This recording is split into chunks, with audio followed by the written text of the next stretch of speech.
Olá, é com muito gosto que vos recebemos neste espaço. É o podcast Fica.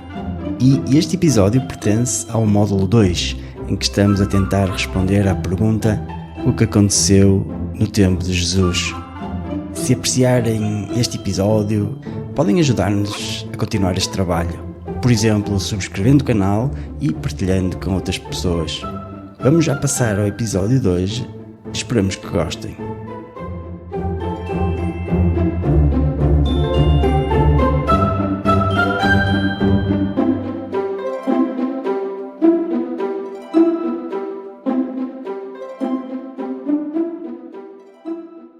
Olá, bem-vindos a mais um episódio do podcast Fica, um espaço onde dois católicos estão à conversa sobre os temas do percurso da iniciação cristã, desenhado pelo Fica. Eu sou o José Pedro e hoje está de novo connosco a Ana, da nossa equipa de formadores, que está no grupo de domingo na paróquia de Nossa Senhora da Ariosa. Olá, Ana. Ora viva, Zé Pedro. Ora vivam todos os que nos ouvem, como sempre cá volto com muito gosto e agradeço mais uma vez o desafio. Ora essa, já fazes parte da nossa equipa e felizmente, repetidamente, vão passando por cá todos os nossos formadores com muito gosto. Para quem eventualmente nos está a ouvir pela primeira vez, vamos dar aqui um pouco de contexto. O podcast desenrola-se ao longo de 3 módulos distintos e hoje estamos no 5º episódio do 2º módulo deste percurso formativo, em que estamos a tentar responder àquela pergunta: o que aconteceu no tempo de Jesus? Seguindo o fio dos relatos que nos foram transmitidos pelos evangelistas do Novo Testamento, acompanhamos esta extraordinária sucessão de acontecimentos que tiveram lugar na Judeia, sensivelmente entre os anos 28 e 30, como falamos aqui atrasada num dos episódios, não é, Ana? Sim, já estamos no 5º episódio desta série, em que vamos acompanhando mais de perto a vida de Jesus com base nos testemunhos dos 4 evangelistas, Mateus, Marcos, Lucas e João. Sucessivamente vamos aqui alternando entre eles. Sim. E no último episódio, segundo me recordo, tu e a Mafalda, depois de analisarem algumas das parábolas mais conhecidas de Jesus e também vários dos seus milagres, junto daqueles que, estando em sofrimento físico ou espiritual, o procuravam com fé, penso que ficaram no momento em que Jesus envia 72 discípulos como anunciadores da Boa Nova a todas as localidades onde ele planeava ir, não é? Exatamente. Pedindo-lhes que fossem despojados, confiados na providência do Pai e, sobretudo, fazendo o bem em seu nome junto de todos aqueles que acolhessem esta Boa Nova. E eles foram. Exatamente. E até podemos imaginar o síndrome do impostor que hão de ter sentido aqueles homens frágeis e limitados quando aceitaram essa missão, não é? Nesses termos que Jesus lhes pediu que cumprissem pela primeira vez sozinhos, não é? Sem a companhia física dele. Será que seriam capazes? Pensariam eles. Mas a verdade é que o Evangelho de São Lucas nos diz que voltaram alegres, com a quantidade de pessoas que acolheram a palavra em nome de Jesus e a quem, em razão dessa mesma fé, puderam ajudar, não é?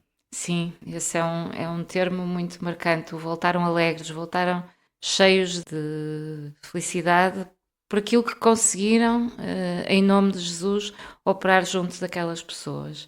Embora tivessem duvidado tanto de si próprios como nós às vezes duvidamos da nossa capacidade de abraçar a missão que Deus nos parece propor a cada um nas nossas vidas, quando a conseguimos discernir, não é? Sim. Sendo que é certo que Ele próprio nos dá primeiro os meios, a fortaleza, a confiança para levarmos a bom porto. E também, muito importante, a liberdade, como criaturas amadas e feitas à sua imagem, de poder aceitar ou recusar essa sua proposta. Exatamente. Mas para aqueles que, como estes discípulos, abraçam o desafio, a alegria de poder tocar fazendo bem as vidas das pessoas dos outros é enorme. E essa é sem dúvida a maior recompensa. Embora também com a aceitação deste desafio, e tal como também sucedeu com os discípulos, venha por vezes a natural fadiga, não é, Zé Pedro? Exatamente. Ou seja, depois desta missão, os evangelhos dizem-nos que Jesus os acolheu de volta e os convidou ao repouso, reconhecendo esta humana necessidade de descansar depois dos trabalhos que a vida nos vai trazendo, de retemperar forças, não é? E é desse momento de tentativa de repouso e retiro que se produz mais um dos episódios marcantes da vida de Jesus, revelador de uma parte muito importante da sua mensagem. Ana, queres começar por ler esta passagem? Sim, claro. Estamos a falar de um dos milagres mais conhecidos de Jesus, que os nossos ouvintes vão perceber de imediato qual é, e que tem a particularidade de ser uma das passagens da vida de Jesus que aparece sistematicamente relatada em todos os 4 evangelhos, o que nem sempre acontece com todos os episódios. Exatamente. Vamos então, neste caso, seguir a narração mais sucinta de São Marcos no seu capítulo 6. Tendo os apóstolos voltado a Jesus, contaram-lhe tudo o que tinham feito e ensinado, e ele disse-lhes: Vinde à parte, a um lugar solitário, e descansai um pouco, porque eram muitos os que iam e vinham, e nem sequer tinham tempo para comer. Entrando, pois, numa barca, retiraram-se à parte, a um lugar solitário. Porém, viram-nos partir, e muitos perceberam para onde iam e acorreram lá, a pé, de todas as cidades, e chegaram primeiro que eles. Ao desembarcar, viu Jesus uma grande multidão e teve compaixão deles, porque eram como ovelhas sem pastor, e começou a ensinar-lhes muitas coisas. Fazendo-se tarde, chegaram-se a ele os discípulos, dizendo: Este lugar é solitário, e a hora é já adiantada. Despede-os, a fim de que vão às quintas e povoados próximos e comprem alguma coisa para comer. Ele respondeu-lhes: Dai-lhes vós mesmos de comer. Eles disseram: Iremos, pois, com 200 denários comprar pão para lhes darmos de comer? Jesus perguntou-lhes: Quantos pães tendes? E de ver. Depois de se terem informado, disseram-lhe: Temos 5 pães e 2 peixes. Então, mandou-lhes que os fizessem sentar a todos, em grupos, sobre a relva verde. E sentaram-se em grupos de 100 e de 50. Jesus, tomando os 5 pães e os 2 peixes, e levando os olhos ao céu, pronunciou a bênção. Partiu os pães e deu-os a seus discípulos para que os distribuíssem. Igualmente repartiu os 2 peixes por todos. Comeram todos e ficaram saciados. E recolheram 12 cestos cheios das sobras dos pães e dos peixes. Os que tinham comido dos pães eram 5.000 homens. Muito bem. Este é de facto um dos episódios mais expressivos e até conhecidos da vida de Jesus. E todos o conhecem pelo efeito aparentemente sobrenatural da multiplicação dos pães. Mas, na verdade, a expressão muito sugestiva que utiliza o bispo Dom António Couto naquele blog que já referimos aqui, Mesa de Palavras, é não uma multiplicação, mas uma condivisão. Ou seja, é uma divisão infinita que se gera quando, ao invés de nós, como discípulos, propormos cada um resolva as suas necessidades pelos próprios meios, se colocamos em comunidade os dons, aparentemente insignificantes, perante todas as necessidades que estão à nossa volta no mundo, não é? De cada um, Jesus aceita esse repto e ao dividirmos com os outros, aí sim cria-se o efeito aparente da multiplicação. Portanto, é muito interessante ver que a multiplicação parte antes de uma divisão com os outros, de uma partilha, não é? Sim, é isso mesmo. Ou seja, Jesus opera esta aparente multiplicação, mas a partir dos dons que aqueles discípulos de facto quiseram colocar ao serviço. A propósito disso, já muito se escreveu e disse, e parece-me que vale a pena lermos esta pequena reflexão do Papa Francisco de 2014. Queres ler, Zé Pedro? Sim, eu posso ler, então aqui vai. É útil confrontar a reação dos discípulos diante de pessoas cansadas e famintas com a reação de Jesus. São diferentes. Os discípulos pensam que é melhor despedir a multidão para que possa ir comprar algo para comer. Jesus, ao contrário, diz: Dá-lhes vós mesmos de comer. 2 motivos diversos, que refletem 2 lógicas opostas. Os discípulos raciocinam segundo o mundo, pelo que cada qual deve pensar em si mesmo. Raciocinam como se dissessem: arranjai-vos sozinhos. mas Jesus raciocina em conformidade com a lógica de Deus, que é a da partilha. Quantas vezes nos voltamos para o outro lado para não ver os irmãos necessitados? E este olhar para o outro lado é um modo educado, com luvas brancas, de dizer: arranjai-vos sozinhos.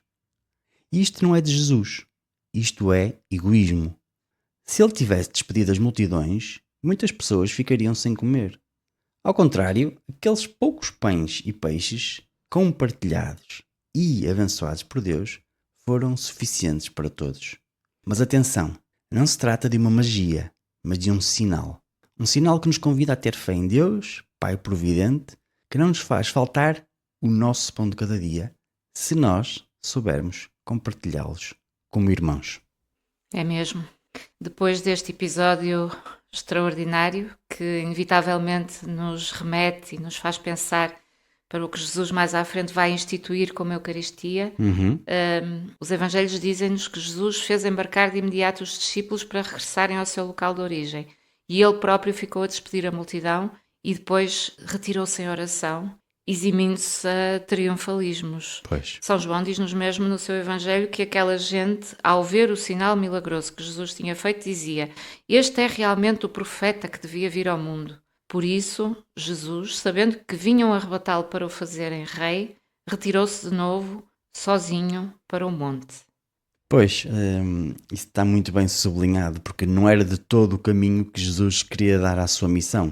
Ele não vinha para ser coroado como rei político, mas para apontar um caminho muito diverso desse, que era o da conversão, o do serviço e do amor a Deus e aos homens. Como, aliás, expressões desse caminho alternativo, que por isso passava muito longe dessas imaginações dos que ficaram maravilhados com estes extraordinários factos. E, portanto, Jesus corta logo ali pela raiz esses delírios daqueles que só queriam ver o espetáculo, a grandeza, não é? Então, faz logo ali um atalhar para o que interessava realmente, não é? Exatamente. E é por isso que ele se retira de cena e vai mais uma vez, como vemos acontecer em numerosas ocasiões nos Evangelhos, beber à oração, à sua relação próxima com o Pai, a que sempre se retira depois de muitos destes episódios e mantém-se ali algum tempo, mas mais tarde vai juntar-se aos discípulos que, entretanto, navegavam sozinhos, outra vez, não é? No meio do Lago da Galileia, em condições algo difíceis, não é, Zé Pedro? Exatamente. Voltando aqui aos Evangelhos, desta feita aqui em São Mateus, no capítulo 14, que diz assim: depois, Jesus obrigou os discípulos a embarcar e a ir adiante para outra margem, enquanto ele despedia as multidões. Logo que as despediu, subiu a um monte para orar na solidão. E chegada a noite, estava ali só. O barco encontrava-se já a várias centenas de metros da terra, açoitado pelas ondas, pois o vento era contrário. De madrugada, Jesus foi ter com eles, caminhando sobre o mar. Ao ver-no caminhar sobre o mar, os discípulos assustaram-se e disseram: é um fantasma!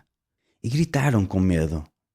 No mesmo instante, Jesus falou-lhes, dizendo: tranquilizai-vos, sou eu, não temais. Pedro respondeu-lhe: se és tu, Senhor, manda-me ter contigo sobre as águas. Vem, disse-lhe Jesus. E Pedro, descendo do barco, caminhou sobre as águas para ir ter com Jesus. Mas, sentindo a violência do vento, teve medo e, começando a ir ao fundo, gritou: salva-me, Senhor! Imediatamente Jesus estendeu-lhe a mão, segurou-o e disse-lhe: homem de pouca fé, por que duvidaste? E quando entraram no barco, o vento amainou. Os que se encontraram no barco prostraram-se diante de Jesus, dizendo: tu és realmente o Filho de Deus. Este episódio tão bonito fala-nos da fé e fala-nos também daquilo que ela não é, mas que é muitas vezes o que nela procuramos. Uma espécie de seguro para uma vida isenta de momentos de adversidade, que não existe. Exato, não existe. Não é? Existe sempre o mar da Galileia com alguns ventos e tempestades, não é? Exatamente. Em todas as vidas, seja cedo ou tarde, eles hão de vir e fazem parte da vida. A fé é, na verdade, antes uma espécie de um guia para acolhermos estas inevitáveis tempestades da vida, sentindo que temos sempre um porto seguro junto de nós, que é Jesus e a sua palavra. Mais uma vez, a este propósito, gostaríamos de deixar aqui uma meditação do Papa Francisco a propósito do significado deste relato evangélico. Lemos alternadamente, Zé Pedro, para não maçarmos os nossos ouvintes? Sim, como de costume, acho que é uma boa prática. Vamos lá. Ok. Começas? Sim. Esta narração do Evangelho contém um simbolismo rico e faz-nos refletir sobre a nossa fé, quer como indivíduos, quer como comunidade eclesial. Também a fé de todos nós que aqui estamos hoje. A comunidade, esta comunidade eclesial, tem fé? Como é a fé de cada um de nós e a fé da nossa comunidade? A barca é a vida de cada um de nós, mas é também a vida da Igreja. O vento contrário representa as dificuldades e as provações. A invocação de Pedro, Senhor, manda-me ter contigo, e o seu grito, salva-me, Senhor, assemelham-se ao nosso desejo de sentir a proximidade do Senhor, mas também o medo e a angústia que acompanham os momentos mais difíceis da nossa vida e das nossas comunidades, marcadas por fragilidades internas e dificuldades externas. Continua o Papa. Naquele momento, a Pedro não foi suficiente a palavra segura de Jesus, que era como uma corda estendida na qual segurar-se para enfrentar as águas hostis e turbulentas. Isto pode acontecer também a nós. Quando não nos agarramos à palavra do Senhor, começamos a afundar. Significa que a fé não é tão firme. O Evangelho de hoje recorda-nos que a fé no Senhor e na Sua palavra não nos abre um caminho onde tudo é fácil e tranquilo. Não nos livra das tempestades da vida. A fé oferece-nos a segurança de uma presença, a presença de Jesus que nos impele a superar os temporais existenciais, a certeza de uma mão que nos segura a fim de nos ajudar a enfrentar as dificuldades, indicando-nos a estrada, inclusive quando está escuro. A fé não é um subterfúgio para os problemas da vida, mas apoia no caminho, dando-lhe sentido. Concluindo a citação do Papa, este episódio é uma imagem maravilhosa da realidade da Igreja de todos os tempos. Uma barca que, ao longo da travessia, deve enfrentar até ventos contrários e tempestades que ameaçam virá-la. O que a salva não são a coragem nem as qualidades dos seus homens. A garantia contra o naufrágio é a fé em Cristo e na sua palavra. Esta é a garantia. A fé em Jesus e na sua palavra. Dentro desta barca estamos em segurança, não obstante as nossas misérias e fragilidades, sobretudo quando nos pomos de joelhos e adoramos o Senhor como discípulos que, no final, se prostraram diante dele dizendo: És realmente o Filho de Deus. Que bonito dizer a Jesus esta frase. És realmente o Filho de Deus. Digamos todos juntos? És realmente o Filho de Deus. Fim de citação. Muito bonito, de facto. Depois destas duas cenas tão impressionantes da vida de Jesus e do que, através das suas ações concretas, ia transmitindo aos discípulos, sucedem-se um conjunto de relatos onde continua a sobressair a disponibilidade de Jesus para ir ao encontro daqueles que precisavam dele e que o chamavam, com fé, das periferias da sociedade, que é uma expressão também muito cara ao Papa Francisco, não é? Exatamente. Que nos pede, enquanto Igreja, que cheguemos às periferias. E estas pessoas, estas vidas remetidas às periferias, eram muitas vezes porque o legalismo farisaico daquele tempo não deixava a compaixão entrar nelas em nome de um conjunto de regras humanas que eram apresentadas como divinas, não é?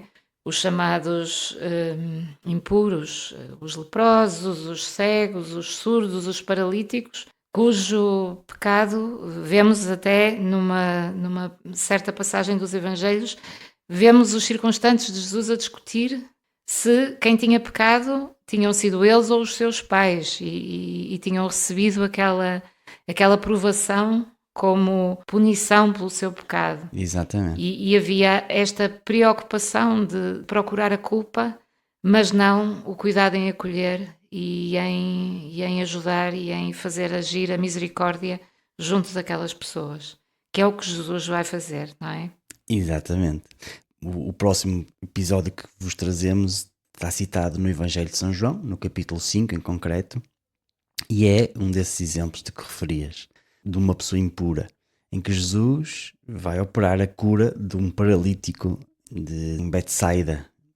Diz assim o Evangelho: Depois disto, houve uma festa dos judeus e Jesus subiu a Jerusalém. Ora, há em Jerusalém, junto da Porta das Ovelhas, uma piscina, que em hebraico se diz Bezata, a qual tem 5 galerias. Nestas jazia uma multidão de enfermos, cegos, coxos, paralíticos, que esperavam o movimento da água. Estava ali um homem que havia 38 anos se encontrava enfermo. Jesus, vendo-o deitado e sabendo que estava assim havia muito tempo, disse-lhe: Queres ficar são? O enfermo respondeu-lhe: Senhor, não tenho ninguém que me lance na piscina quando a água é agitada, e, enquanto eu vou, outro desce primeiro do que eu. Jesus disse-lhe: Levanta-te, toma o teu leito e anda. No mesmo instante, aquele homem ficou são, tomou o seu leito e começou a andar. Ora, aquele dia era um sábado. Esta última frase de São João é premonitória de uma das muitas discussões que Jesus vai ter com os fariseus sobre especificamente uma destas questões do legalismo daquela época, a questão do sábado. Exatamente. Que devia ser um dia de repouso consagrado a Deus e que não podia ser olhado como era tantas vezes, como um pretexto para, à sombra desse descanso, deixar de praticar o bem. E Jesus vai introduzir aqui esta disrupção. Exato. Os fariseus pretendiam que sim, e acusavam acérrimamente Jesus de não respeitar o descanso de sábado e os seus discípulos de colherem espigas ao sábado para se alimentarem. E Jesus, porque fazia curas ao sábado, e eles consideravam isto inaceitável. Mas, de facto, o descanso de sábado, porque não, dizia Jesus, havia de ser usado para curar pessoas que o procuravam em necessidade e animadas, como sempre, como muitas vezes ele fez questão de notar, por uma grande fé nesse suposto dia de descanso. Sim, e foram de facto muitas as questões entre Jesus e estas personagens deste fundamentalismo religioso incrustado nesta época entre os judeus, este grupo mais concretamente chamado fariseus, que centravam a sua religiosidade num conjunto de regras, mais de 600, e no meio dessa floresta de proibições, esqueciam-se de algo essencial que a lei de Moisés também contemplava, que no fundo é o amor devido ao próximo como a si mesmos. Esta era uma das regras principais, não é? Ama o teu próximo como a ti mesmo. Exatamente. Lembremos que isto até foi falado no episódio com Dom António. Sim, mas como Dom António disse muito sabiamente, talvez na verdade não se amassem adequadamente também a si mesmos, não é? Exatamente. Como se calhar às vezes também nos acontece a nós. Exato. E São Marcos relata-nos um diálogo interessante entre Jesus e os fariseus, muito a propósito desta temática, no seu capítulo 7, que diz assim: Reuniram-se à volta de Jesus os fariseus e alguns escribas vindos de Jerusalém, e notaram que alguns dos seus discípulos comiam o pão com as mãos impuras, isto é, por lavar. Ora, os fariseus e todos os judeus, aferrados à tradição dos antigos, não comem sem lavar as mãos cuidadosamente. E quando vêm da praça pública, não comem sem se purificar. E praticam muitas outras observâncias tradicionais, como lavar os copos, os jarros, os vasos de metal e os leitos. Os fariseus e os escribas interrogaram-no: Por que não se conformam os teus discípulos com a tradição dos antigos, mas comem o pão sem lavar as mãos? Ele respondeu-lhes: Com razão profetizou Isaías de vós, hipócritas, quando escreveu: Este povo honra-me com os lábios, mas o seu coração está longe de mim. É vão o culto que me prestam, ensinando doutrinas que são preceitos humanos. Pondo de lado o mandamento de Deus, observais cuidadosamente a tradição dos homens. Disse-lhes mais: Vós bem fazeis por destruir o mandamento de Deus para manter a vossa tradição. Porque Moisés disse: Honra teu pai e tua mãe, e todo o que amaldiçoar seu pai e sua mãe seja punido de morte. Vós, porém, dizeis: Se alguém disser ao pai ou à mãe, é Corban, oferta a Deus, qualquer coisa minha que te possa ser útil, já não lhe deixais fazer nada a favor do pai ou da mãe, anulando assim a palavra de Deus por uma tradição que tendes transmitido uns aos outros. E fazeis muitas outras coisas semelhantes a estas. Continua aqui a citação da Bíblia. Convocando novamente o povo, dizia-lhes: Ouvi-me todos e entendei. Não há coisas fora do homem que, entrando nele, o possam manchar. Mas as coisas que saem do homem, essas são as que tornam o homem impuro. Se alguém tem ouvidos para ouvir, ouça. Tendo entrado em casa, deixada a multidão, os seus discípulos interrogaram-no sobre esta parábola. Ele respondeu-lhes: Também vós sois ignorantes? Não compreendeis que tudo que de fora entra no homem não o pode contaminar, porque não entra no seu coração, mas vai ter ao ventre e lança-se num lugar escuso? Com isto declarava puros todos os alimentos. E acrescentava: O que sai do homem, isso é que mancha o homem, porque do interior, do coração do homem, é que procedem os maus pensamentos, os furtos, as fornicações, os homicídios, os adultérios, as avarezas, as perversidades, as fraudes, as libertinagens, a inveja, a maledicência, a soberba, a insensatez. Todos estes males procedem de dentro e contaminam o homem. Ou seja, o que Jesus nos está a dizer com este discurso dirigido aos fariseus e, de uma maneira geral, aos manicaístas de todos os tempos, também dos nossos, é que a impureza, ou seja, o mal, começa no coração e não na matéria. Tema que, curiosamente e de muitos modos, parece permanecer atual, não é? Sim, de que forma? Vamos ouvir aqui mais uma citação do Papa Francisco, que em 2018 abordou esta passagem, que diz assim: Jesus tenciona fazer com que os escribas e os fariseus despertem do erro no qual caíram. Mas qual é este erro? Desvirtuar a vontade de Deus, descuidando os seus mandamentos para cumprir as tradições humanas. A reação de Jesus é severa, porque o que está em questão é importante. Trata-se da verdade da relação entre o homem e Deus, da autenticidade da vida religiosa. O hipócrita é um mentiroso, não é autêntico. Prossegue o Papa Francisco. Também hoje o Senhor nos convida a evitar o perigo de dar mais importância à forma do que à substância. Exorta-nos a reconhecer, sempre de novo, aquele que é o verdadeiro centro da experiência da fé, ou seja, o amor de Deus e o amor ao próximo, purificando-o da hipocrisia, do legalismo e do ritualismo. Sim, é verdade. Apesar de todas estas advertências de Jesus, os fariseus estavam de facto apostados em não querer ver o que tantos outros viam já à saciedade. Que Jesus era mesmo o Messias que estava para vir, e vão continuando repetidamente a pedir mais evidências. Pediram um sinal a Jesus de que ele era quem dizia ser. Os evangelhos apresentam vários relatos, citações dessas, em que sistematicamente Jesus os despede de mãos vazias, muitas vezes respondendo-lhes à letra, não é? Apenas com a sua própria doutrina, ou então com trechos das Escrituras que todos eles sabiam e até citavam de cor, não é? Sim. No capítulo seguinte de São Marcos, o 8º, encontramos um exemplo de uma destas situações, que diz assim: Entrando logo na barca com os discípulos, passou ao território de Dalmanuta. Apareceram os fariseus e começaram a discutir com ele, pedindo-lhe para o tentarem um sinal no céu. Porém, Jesus, suspirando profundamente, disse: Por que pede esta geração um sinal? Em verdade vos digo que a esta geração não será dado sinal algum. Depois, deixando-os, entrou novamente na barca e passou à outra margem.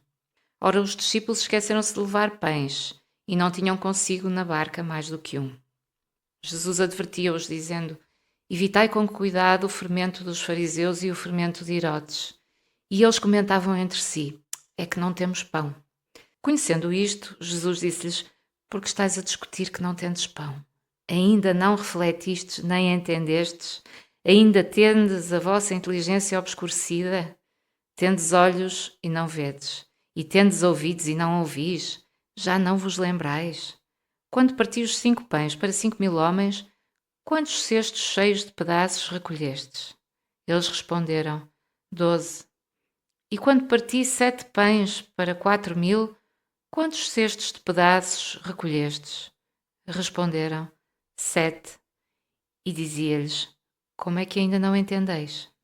Sim, por vezes parece-nos que Jesus falaria numa linguagem difícil, tanta era a dificuldade em fazer-se entender com os letrados daquele tempo e até mesmo com aqueles que o acompanhavam no dia a dia, os seus discípulos, de quem já se esperaria que já estivessem mais ginasticados, digamos assim, na capacidade de captar as mensagens que Jesus considerava mesmo importante que eles deviam captar e ser instruídos, não é?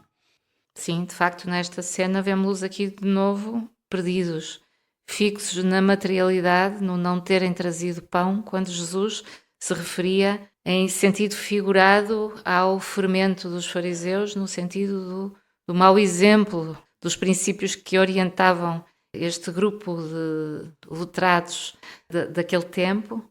E os discípulos, como dizia, mantêm-se aqui fixos na materialidade e não na mensagem essencial que o seu mestre estava a tentar que compreendessem. Sim. De que esse princípio tão caro a estes fariseus do primado das regras sobre o espírito estava profundamente errado na lógica de Deus. E era por esse motivo um mau fermento que eles deviam preservar-se. Deixa-me dizer uma coisa que parece relevante, Ana. Em contraponto a isso, há pormenores curiosos que podemos talvez interpretar como sinais que a mensagem de Jesus é mesmo para todos. E nem sempre era captada por aqueles que supostamente estavam mais preparados e apetrechados do ponto de vista teológico para o fazer.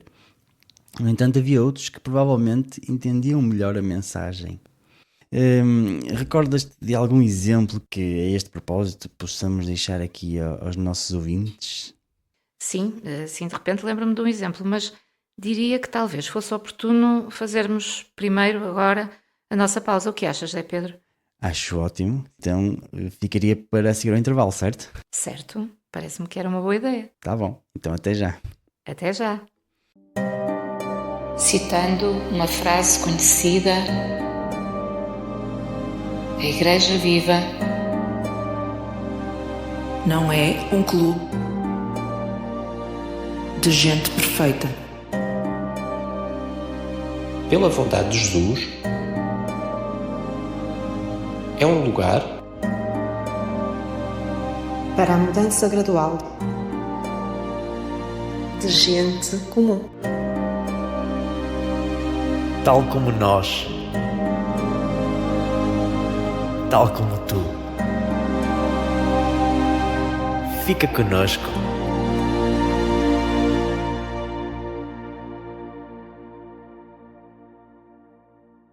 Então estamos de volta e antes do intervalo dizíamos que por vezes esta mensagem de Jesus não era captada por aqueles que provavelmente estavam mais preparados porque já conheciam a Escritura, mas ao contrário era bem aceite e bem captada por aqueles que à partida não seria expectável. E prometemos que íamos contar um desses exemplos, não é assim, Ana?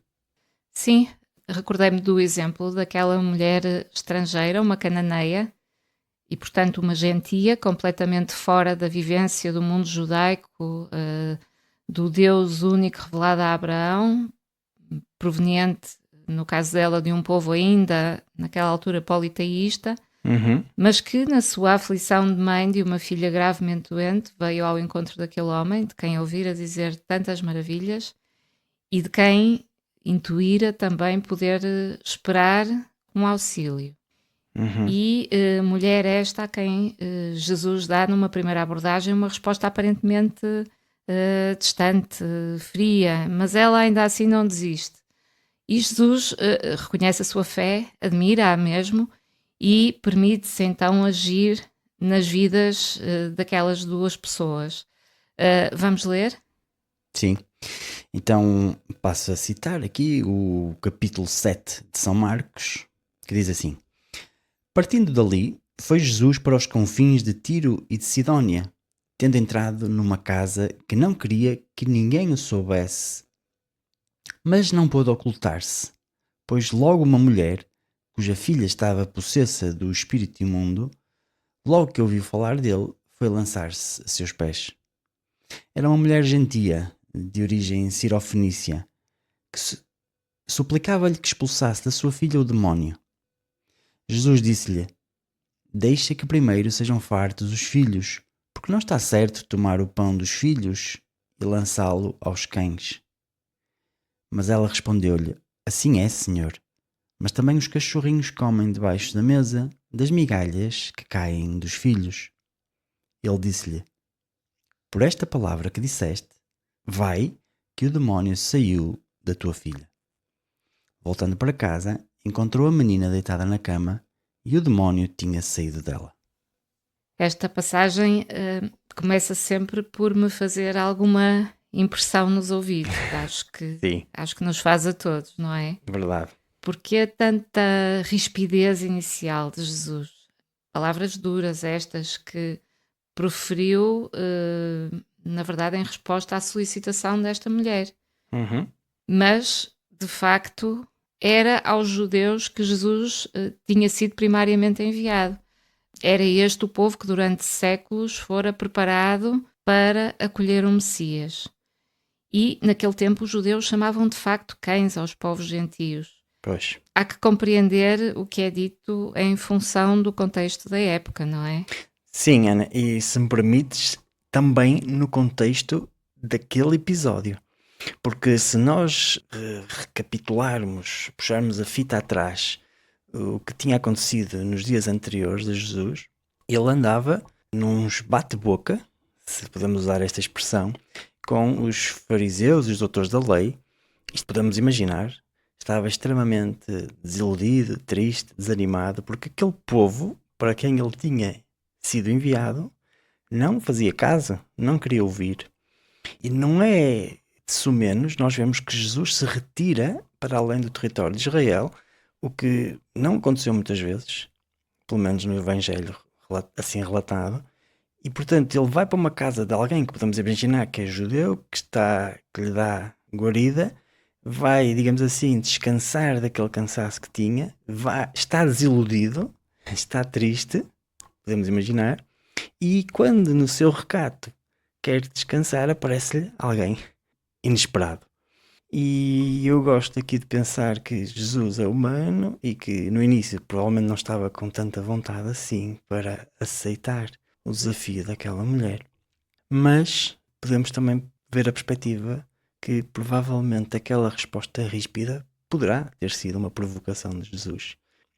Independentemente da visão, ambas são muito interessantes e o Papa aqui numa reflexão em 2023 faz-nos uma dessas reflexões que podemos retirar deste episódio. Vamos lê-lo assim intercaladamente, Ana? Sim, parece-me bem. Eu começo então.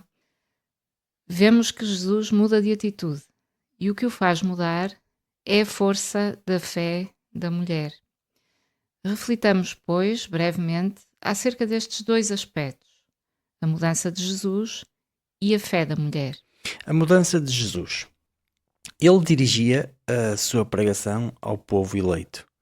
Depois o Espírito Santo levaria a Igreja até aos confins do mundo. Mas aqui poderíamos dizer, dá-se uma antecipação, na qual, no episódio da Cananeia, se manifesta já a universalidade da obra de Deus. É interessante esta disponibilidade de Jesus. Perante a oração da mulher, ele antecipa os planos. Diante do seu caso concreto, torna-se ainda mais condescendente e compassivo. Deus é assim, é amor, e aquele que ama não permanece rígido. Sim, permanece firme, mas não rígido. Não permanece rígido nas suas posições, mas deixa-se mover e comover. Sabe mudar os próprios projetos. O amor é criativo, e nós cristãos, se quisermos imitar Cristo, somos convidados à disponibilidade para mudar.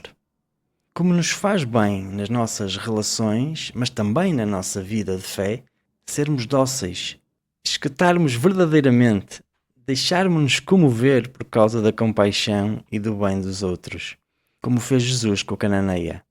Docilidade para mudar, corações dóceis para mudar. Continua o Papa. Vejamos então a fé da mulher, que o Senhor elogia, dizendo que é grande. Para os discípulos, só a sua insistência parece grande. Mas Jesus vê a fé. Se pensarmos bem, aquela mulher estrangeira provavelmente pouco ou nada sabia das leis e dos preceitos religiosos de Israel. Em que consiste então a sua fé? Não é rica de conceitos, mas de factos. A cananeia aproxima-se, prostra-se, insiste, mantém um diálogo estreito com Jesus, supera todos os obstáculos para lhe falar. Eis a concretude da fé. Não é um rótulo religioso, mas uma relação pessoal com o Senhor. Quantas vezes caímos na tentação de confundir a fé com o rótulo? A fé da mulher não é feita de regras teológicas, mas de insistência. Bate à porta, bate, bate. Não é feita de palavras, mas de oração. E Deus não resiste quando é implorado. Por isso disse: pedi e dar-se-vos-á. Procurai e encontrareis. Batei e abrir-se-vos-á. Sim, esta mensagem para nós termos a constância e a fé. Curiosamente, neste texto, o Senhor dá-nos aquilo que Ele tem como bem. E quando o bem é o objeto das nossas orações, dificilmente Ele nos nega. Queria fazer aqui uma referência a um episódio já do módulo 1, em que nós referíamos o maior rei do povo israelita até o momento, e na história foi mesmo aquele mais notável, que era o rei David. E dizíamos aquele adágio popular que até naquele grande rei David caiu a nódoa, não é? Referindo que no melhor pano cai a nódoa. Aqui, de uma forma inversa, vemos que não são as próprias pessoas do povo judeu a quem a mensagem estaria destinada que a acolhem, mas sim, vemos esta inversão de que onde menos se espera, vêm as pessoas mais improváveis fazer convictas profissões de fé. E é nessa circunstância que Jesus revê o seu plano, redefine a sua rota para ir ao encontro destas pessoas. Portanto, tentando articular aqui o meu pensamento, às vezes os que estão destinados saem fora da rota, mas o Senhor, com a sua misericórdia, os aceita de novo, como ao rei David. Mas também, ao contrário, aqueles a quem não estava inicialmente destinado, como aos gentios e os sirofenícios, Deus também os acolhe quando batem à porta. É isso. E vemos que nos relatos dos evangelhos são várias as pessoas que Jesus cura e ajuda fora de Israel, quando passa por elas e nunca se permite ter tudo inflexivelmente planificado de modo a não acomodar as necessidades destas pessoas, não é? É isso mesmo que vemos neste episódio, onde vemos Jesus efetivamente procurando um momento de retiro, de saída desse cenário de confrontação, como tu disseste há bocadinho, com os fariseus. E portanto a última coisa para a qual ele estaria se calhar predisposto seria para um encontro destes, não é? Mas redefiniu o GPS, não é? Exatamente, a rota. A recalcular. E, portanto, a este episódio seguem-se outros dois de curas, também neste território estrangeiro, a do surdo-mudo da Decápole e depois disso a do cego de Betsaida. Em ambos os casos, Jesus vai executar, nesta ida ao encontro de mais duas pessoas necessitadas de cura, vemos Jesus a executar gestos concretos, sensíveis, palpáveis, sinais concretos da sua presença e da sua disponibilidade em curar aquelas pessoas. Podemos ler uma dessas passagens, se achares bem, Zé Pedro. Muito bem. Então, eu começo aqui com a primeira delas, o Evangelho de São Marcos.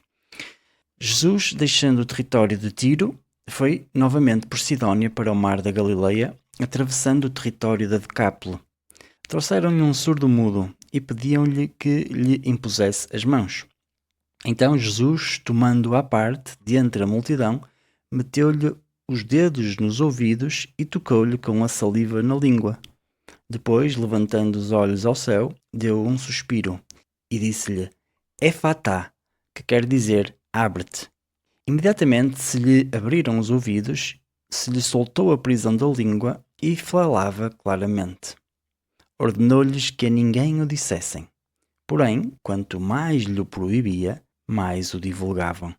E admiravam-se sobremaneira, dizendo: Tudo fez bem, faz ouvir os surdos e falar os mudos.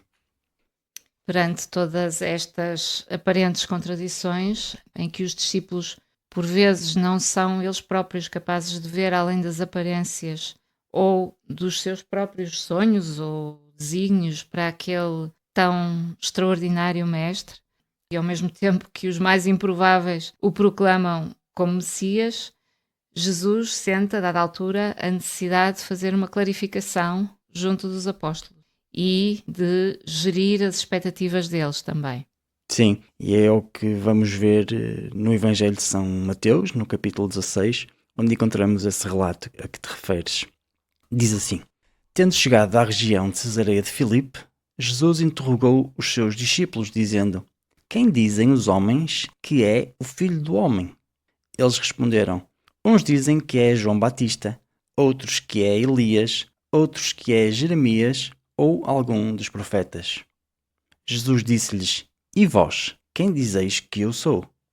Respondendo Simão Pedro, disse: Tu és o Cristo, o Filho de Deus vivo. Respondendo Jesus, disse-lhe: Bem-aventurado és, Simão, filho de João, porque não foi a carne e o sangue que te revelaram, mas meu Pai que está nos céus. E eu te digo que tu és Pedro, e sobre esta pedra edificarei a minha igreja, e as portas do inferno não prevalecerão contra ela.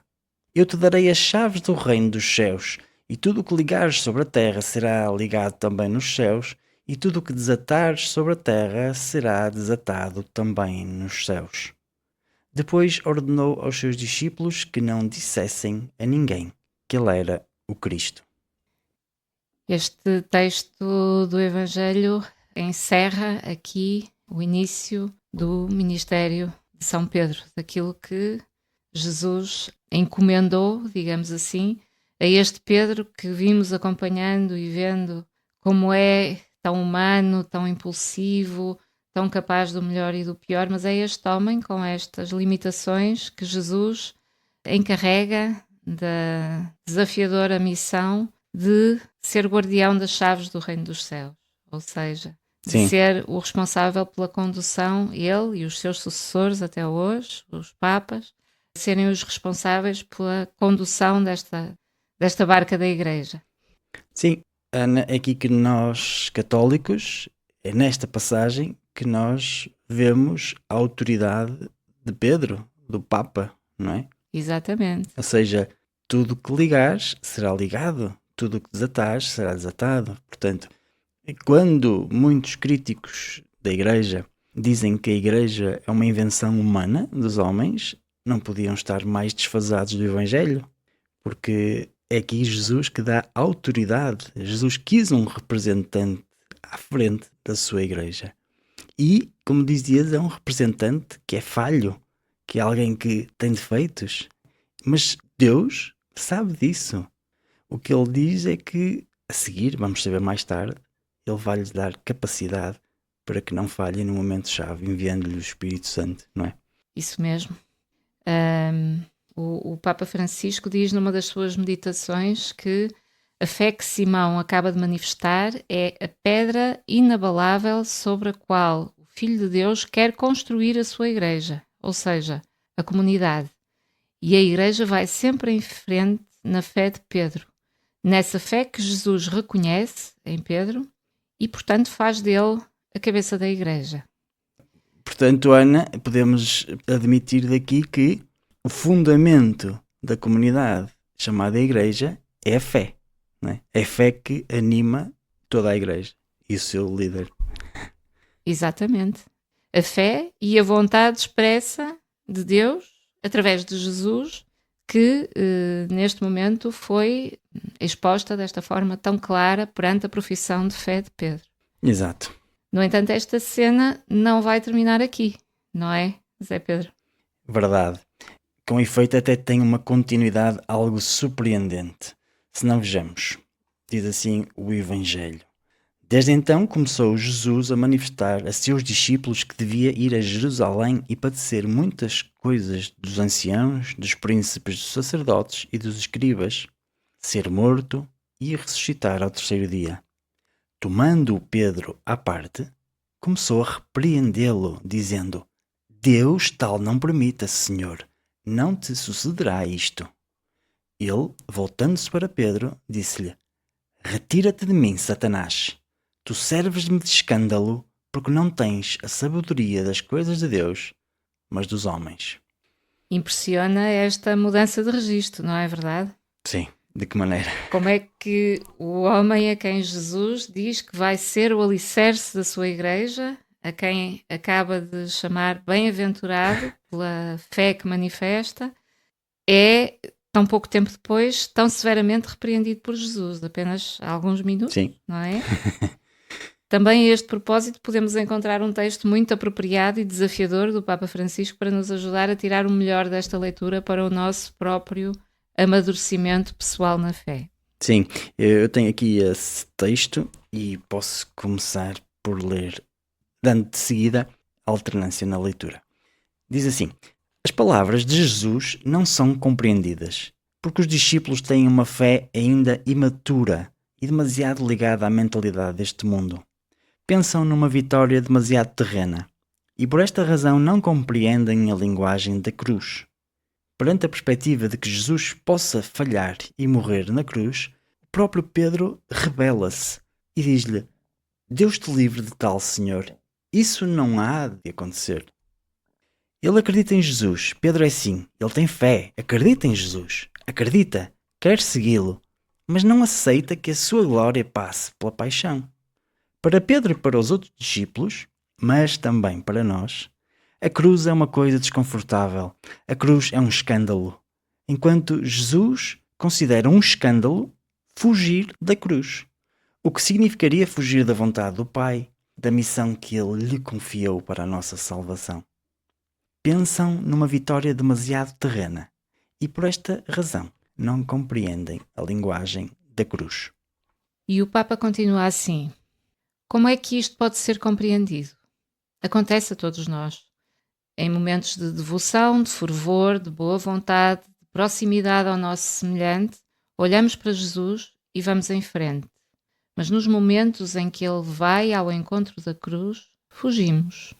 Dirigindo-se a todos, Jesus acrescenta: se alguém quiser vir após mim, renegue-se a si mesmo, tome a sua cruz e siga-me.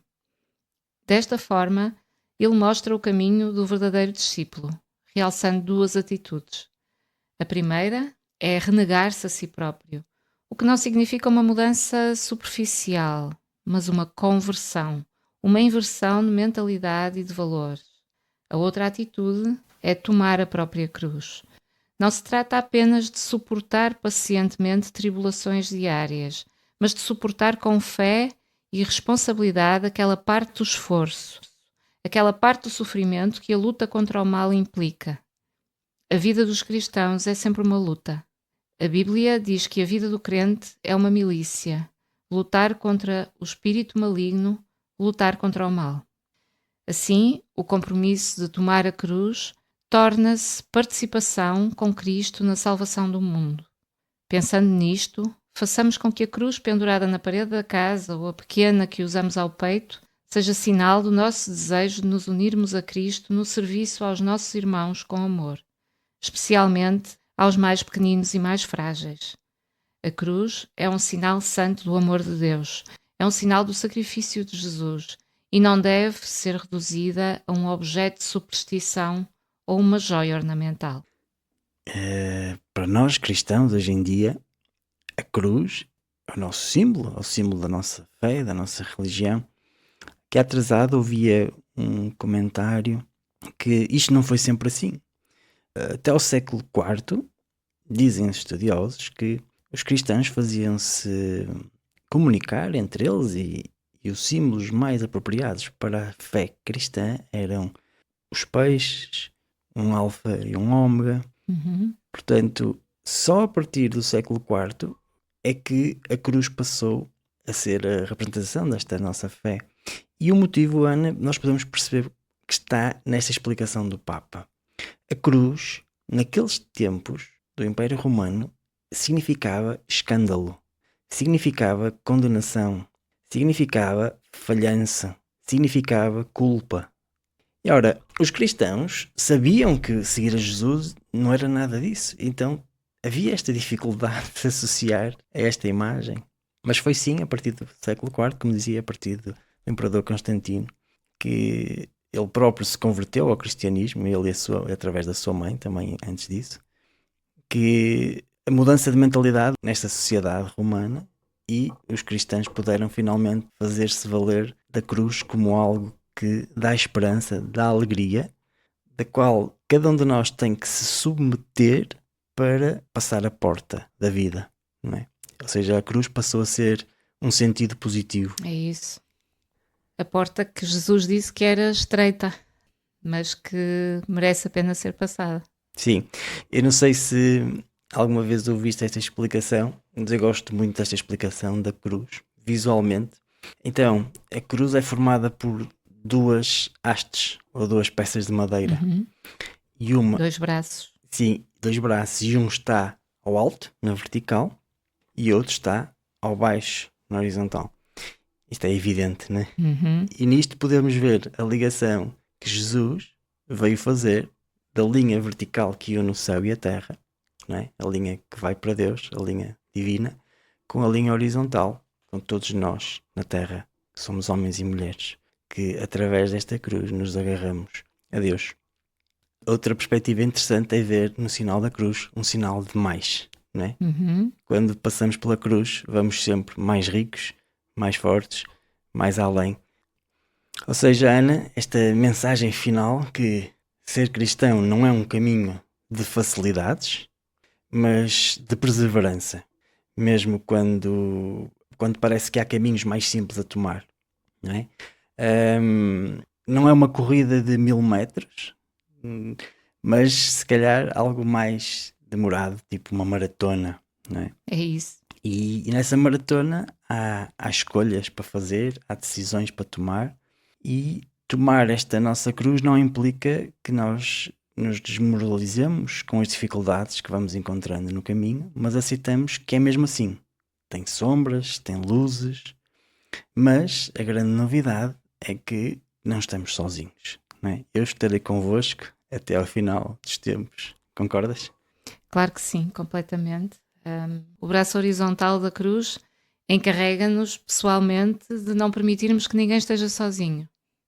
E o braço vertical diz-nos que nós próprios não estamos sozinhos, porque Deus está sempre connosco. Exatamente. Depois deste anúncio, então, um de vários bombásticos, não é? Que Jesus faz aos seus discípulos sobre aquilo que os esperava, e ele sente a necessidade de os fortalecer de um modo especial na sua fé, que ele sentia ainda como muito débil.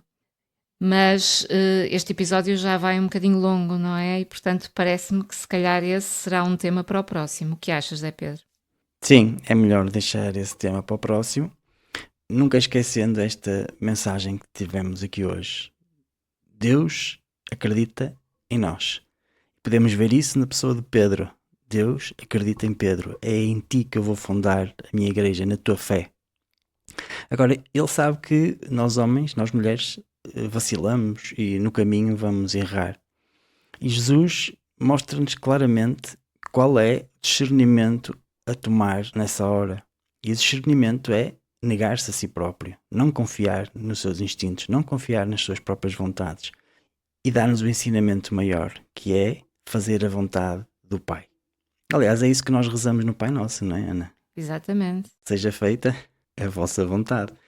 Portanto... E atrevo-me a dizer que é o verso de mais difícil cumprimento do Pai Nosso. Sim. Há uma porque às vezes não discernimos qual é a vontade do Pai, e há outra porque às vezes queremos que a vontade do Pai seja a nossa e não aceitamos que ela não seja exatamente igual àquilo que é o nosso plano para nós. E portanto não é fácil. Exatamente. E se me permites, outro dia falava noutro grupo de pessoas que estão à volta do FICA e falávamos sobre a oração. Então dizíamos isto, que a oração não é um tempo em que nós estamos só a pedir coisas a Deus conforme a nossa conveniência. Porque Jesus diz-nos, o vosso Pai Celestial já sabe do que tendes necessidade. Então nós podemos pensar, mas se o nosso Pai sabe o que é que nós precisamos, para que é que nós lhe precisamos de pedir? Então a resposta é esta. O momento de oração de cada um de nós é um momento de nos burilarmos a nós próprios, de nos aperfeiçoarmos a fazer o quê? Pormos em pensamentos, em ideias, esta vontade cada vez mais próxima daquilo que é a vontade de Deus. Ou seja, no fundo, é para que Deus dá-nos o espaço para que aos poucos nós vamos ficando com a nossa vontade cada vez mais semelhante à sua, como fez Jesus no Getsemane, ou seja, no Horto das Oliveiras, quando disse aquela frase retumbante: Pai, se for possível, afasta de mim este cálice. Porém, não se faça a minha vontade, mas a tua. É isso mesmo. E já estou a fazer aqui de spoiler para os episódios finais. Pois é, não podemos. Senão depois os nossos ouvintes não ouvem os episódios finais desta série. Sim. Mas tudo isto está interligado, não é? Na que nós vamos conhecendo a mensagem. Tudo está ligado. Sim, vamos conhecendo a mensagem de Jesus e é impossível não nos lembrarmos de outras passagens. Olha, como tu dizias, isto já vai longo e agradecemos a todos a companhia, a quem está desse lado. Agradecemos terem ficado desse lado até ao final. E, claro, agradeço à Ana, mais uma vez, ter estado aqui à conversa. E espero que voltes em breve, Ana. Obrigada. Eu é que agradeço mais uma vez o desafio. Como sempre, foi um gosto. Sim, senhor. Até à próxima. Então, prometemos regressar em breve com a continuação desta extraordinária história de como Deus se quer renovadamente fazer próximo dos homens, tendo para isso vivido entre nós. Hoje damos aqui o 5º deste caminho de 12 passos no módulo 2. Na próxima semana cá estaremos de volta para, em conjunto, continuarmos esta caminhada em direção ao coração de Deus e da sua Igreja, dando sempre, em segurança, um pequeno passo de cada vez. Até lá, fiquem connosco, ficamos juntos. Foi mais um episódio do nosso podcast.